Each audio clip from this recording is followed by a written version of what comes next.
Hello, ladies and gentlemen. Once again, it is time to come your way with the online pregnancy school.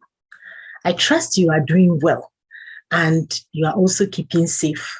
We thank God that restrictions have been reduced, but that doesn't mean that we should lose our guards. So please, still take care of yourself. Make sure you wash your hands and you also keep yourself hydrated. Drink water. Don't wait till you are thirsty before you take a cup or something and drink water. No, please make sure that you keep yourself hydrated. Eat well, have enough sleep, and stay healthy.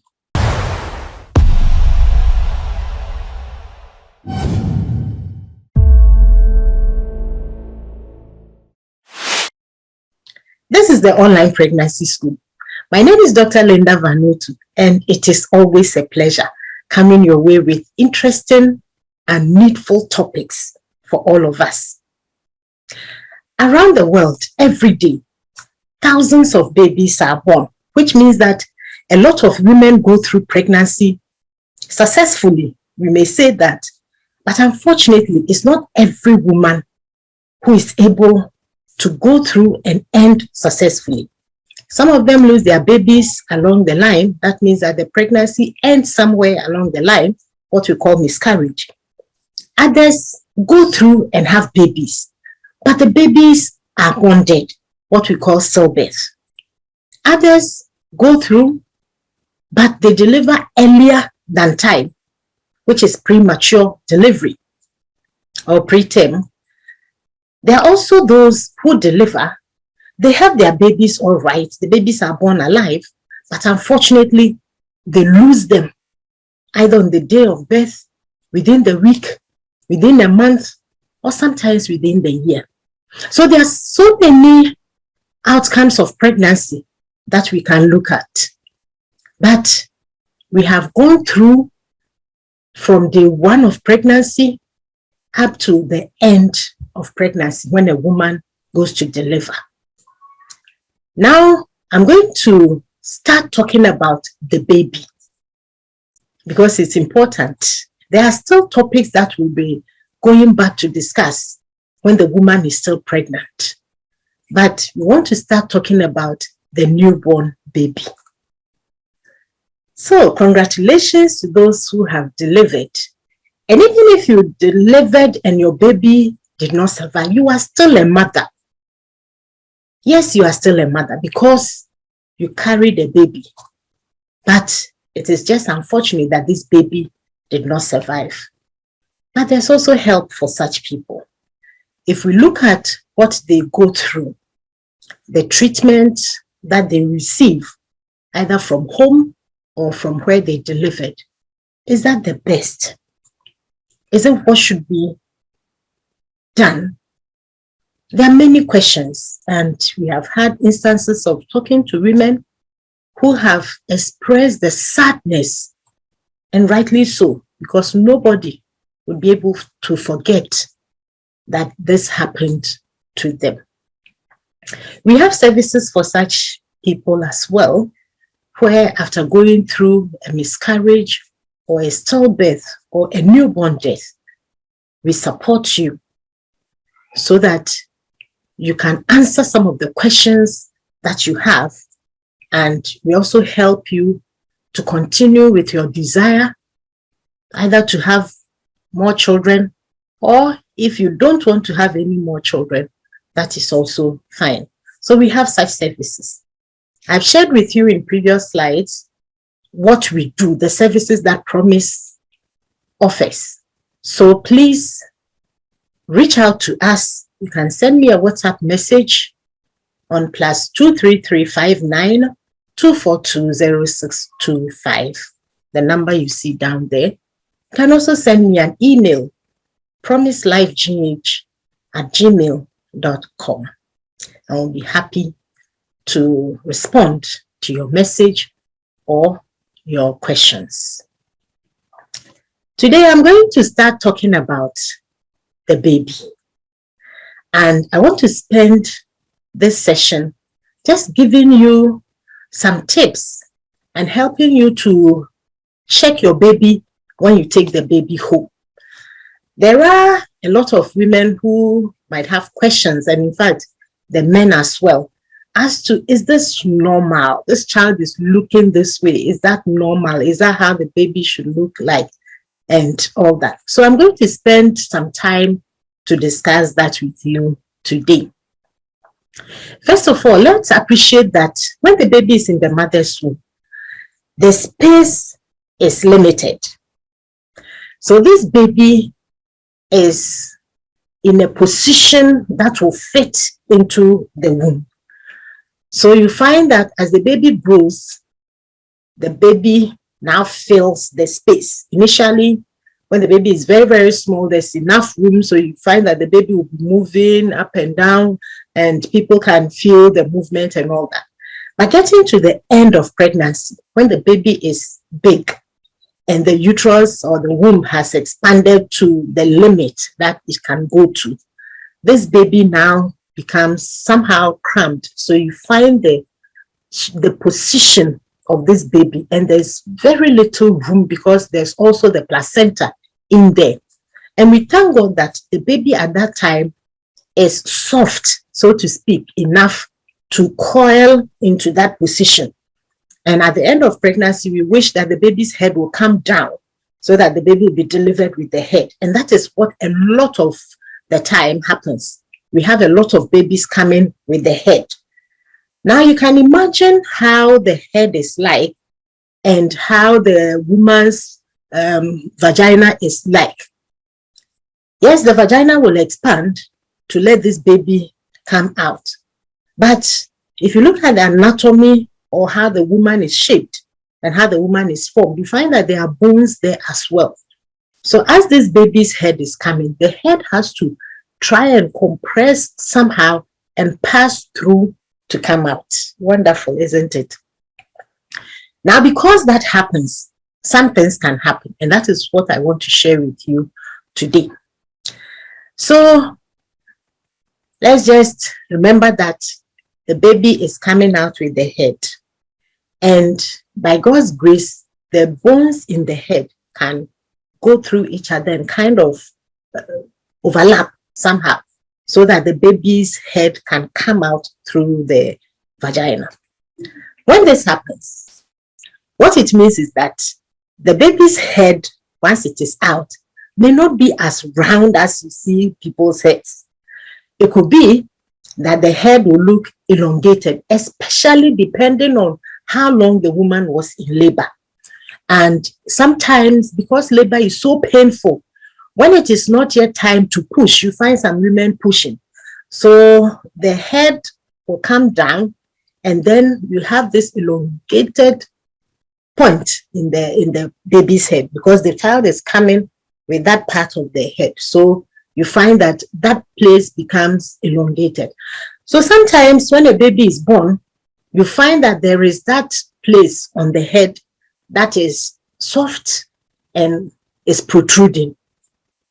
Now, it could be that this is just, let me use fluid, or if you like, water that has accumulated there because the head was like that. So it is not something that you should worry about, but you will only know if you deliver and the midwife or the doctor tells you that don't worry about this because it is just something that will go away after a few days, because the baby's head was coming out with some restriction, so that is what happens.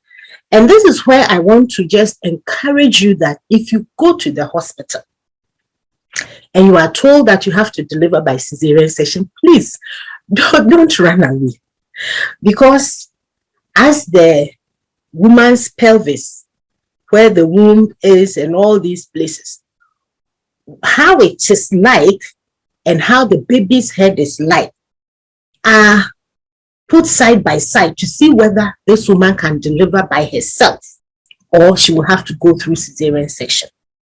We don't want a situation where the baby's head is bigger or too big than what the mother's pelvis can accommodate or let the baby's head pass through.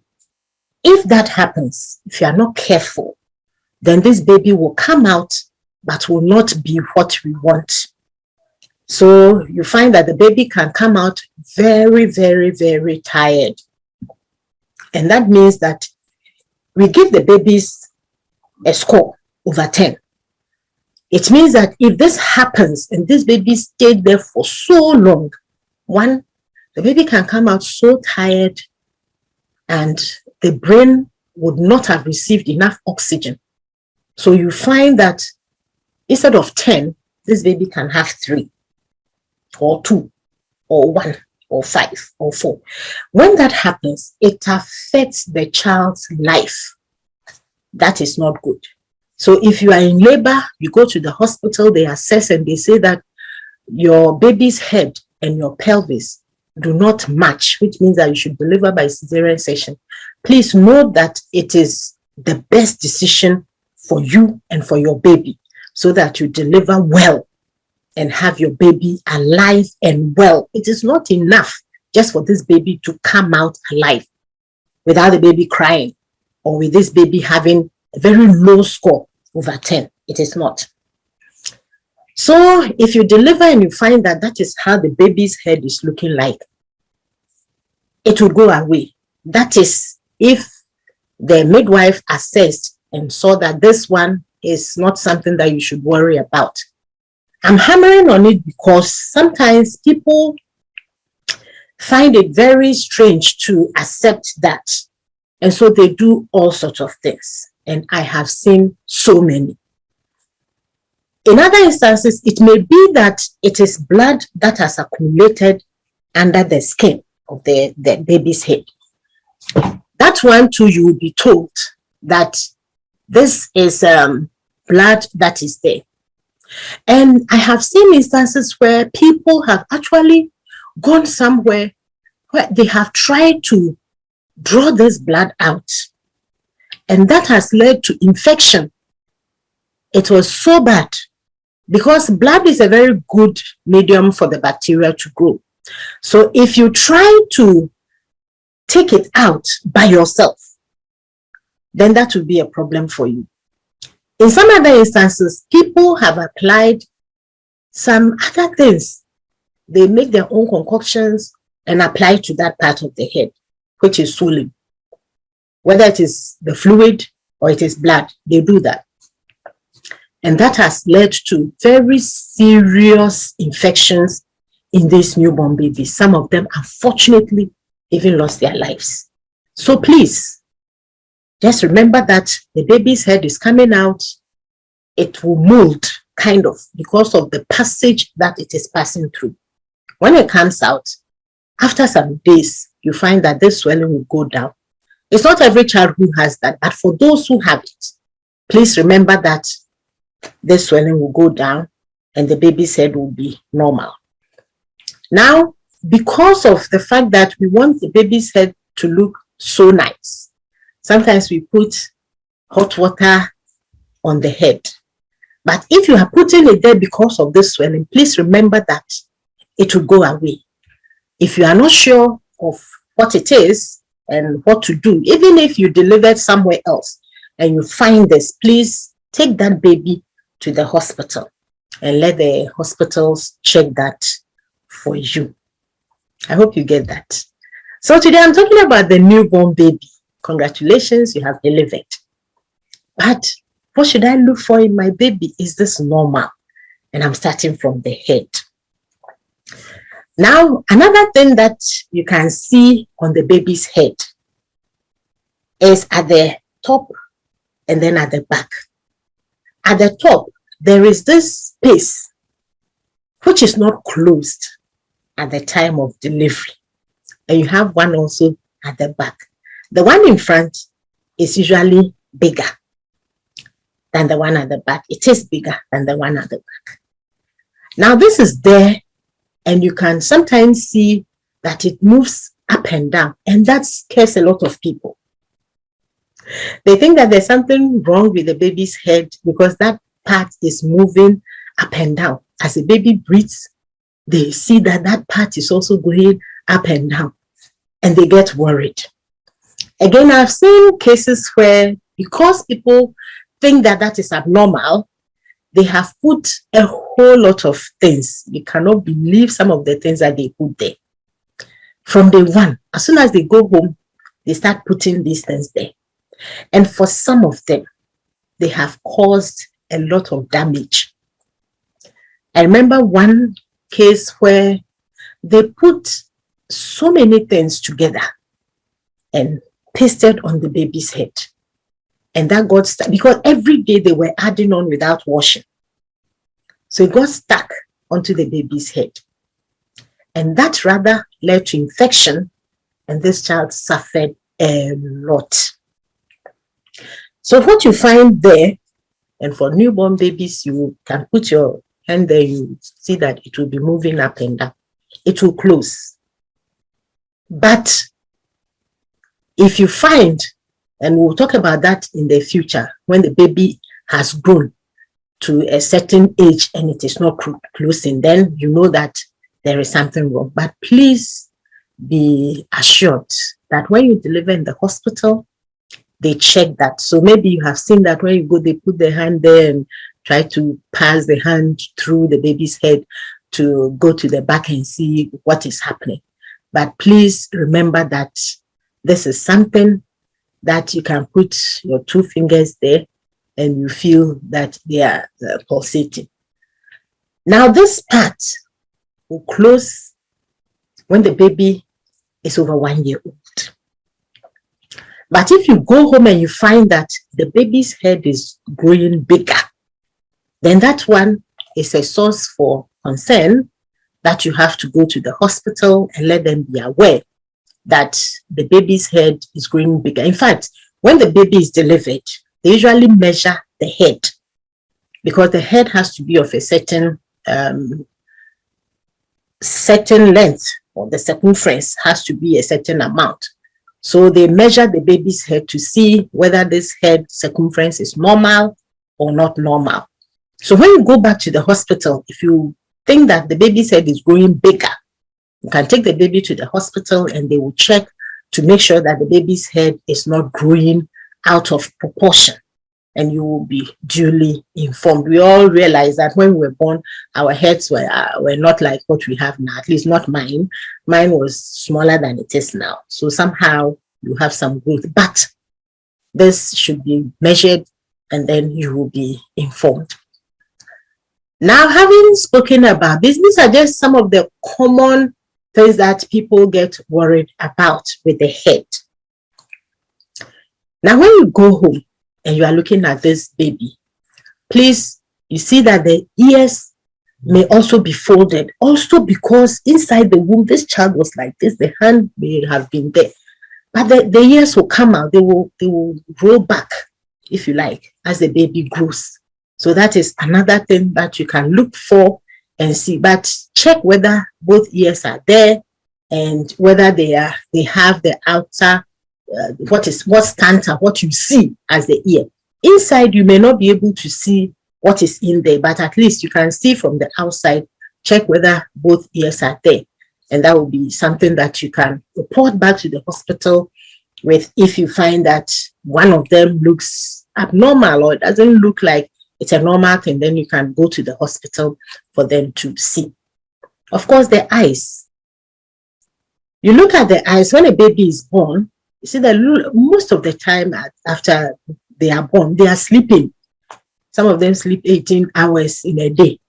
So you find that the eyes may be closed. But when they open the eyes, you can check the eyes. If you try to do it, the child may also try to close the eye. But when the child is wide awake, especially when the child is breastfeeding, the child can be awake.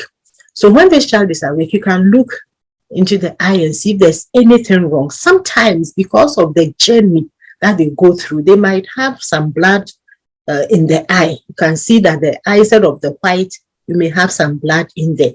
If you see that and it was seen at the hospital and you were informed about it and you were told that there is nothing wrong, then when you go back for the postnatal care, you can check with them whether still it is normal. But if it wasn't there and you went home and now you saw that the child's eyes are becoming filled with blood, then of course you can take the child to the hospital They will check for you. If it is something that will resolve by itself, you'll be told. If it is something that will need attention, that one you will be told as well. And again, because of the journey, the child's eyes may be a little puffy. The eye around the eye may be a little puffy. The face may even be puffy, like somebody who has had some blows because of the hormones that the child, the mother, when the mother was pregnant, these hormones that kept the baby inside the womb. And also the child was lying in water. The child has gone through this kind of difficult journey. So the child's face may look puffy. But if you think that there's something wrong, please go to the hospital. But otherwise, some of these features are normal and they go away within a week. By the time the child is 1 week, you see that the child looks different. Even when you take the child home today, tomorrow you look at the baby, you find that the baby looks different because the baby might have passed urine and might also have passed stool. So the eyes, you can check and see that they are a bit puffy, and the face as well, and the nose. The nose may even be flat because of coming out like this. It was pressed, and the bones are soft, so can easily go back. The muscles, all the cartilages, all those things are able to mold as the baby comes out. So you find that that can happen. Now, you can also look at the nose. We have two holes, nostrils. So you look at the nose, you see whether it looks normal or there is something, or whether there's any hole, another hole somewhere. Then you know that there might be something wrong with this child. But if they're the two, then okay, you are fine with it. You can also look inside the mouth. We have had instances where babies have been born with their teeth out, and people get so scared. How can I take this baby home? If you are so scared, well, the hospital can take care of that for you. And you look at the tongue, you look at the roof of the mouth. All these are things that you might want to check when you go home, so that if there's any abnormality right from the beginning, you pick it up and you take the child to the hospital. So today we are looking at the head, how it looks like when the baby is born, and the mouth. If you find that there's any hole, sometimes babies are born and they have holes. There should not be any hole when you look inside your mouth. In the roof, there shouldn't be any hole.